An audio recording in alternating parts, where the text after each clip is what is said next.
টাঙ্গাইল সদর উপজেলার 4টি ইউনিয়নের যমুনা ও দলেশ্বরী নদীর চরাঞ্চলের বালুময় অনাবাদি জমিতে বাদাম চাষ করার উদ্যোগ নেওয়া হয়। এই কর্মসূচির আওতায় কৃষকদের দেওয়া হয়েছে বিনামূল্যে বীজ ও বিভিন্ন প্রকারের সার। কৃষি বিভাগের দেয়া প্রণোদনা কর্মসূচির বীজ জমিতে রোপণ করেন কৃষকরা।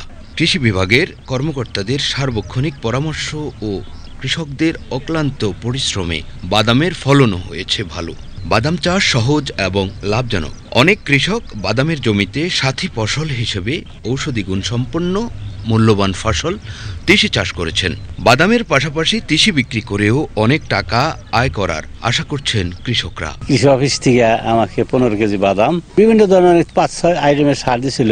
ওগুলো দিয়ে আমি 1 বিঘা করছি, যা দেখা যায় তাতে মনে করা যে এবার অনেক লাভবান। 2-3 বিঘা জায়গা আবাদ করা হয়েছে, ফলন এবার আল্লাহ করলে এবার ভালো দেখা যায়। বাদাম চাষের পাশে তিসি করছি 3-4 বিঘা জায়গা, তাতে তিসির ফলনও ভালো হয়েছে।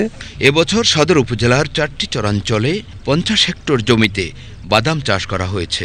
কৃষকদের বাদাম চাষে সব ধরনের সহযোগিতা করেছে স্থানীয় কৃষি বিভাগ। বাদামের বীজ এবং সার সহায়তা এবং উপসহকারী কৃষি কর্মকর্তা দ্বারা আমরা বাদাম চাষ সম্পর্কে তাদের পরামর্শ দিয়ে আসছি।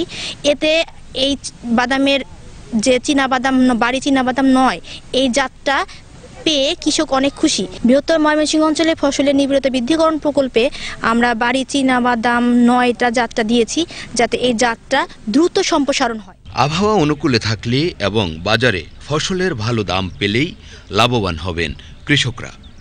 Alamgir Hossain, desk report, Bangladesh television.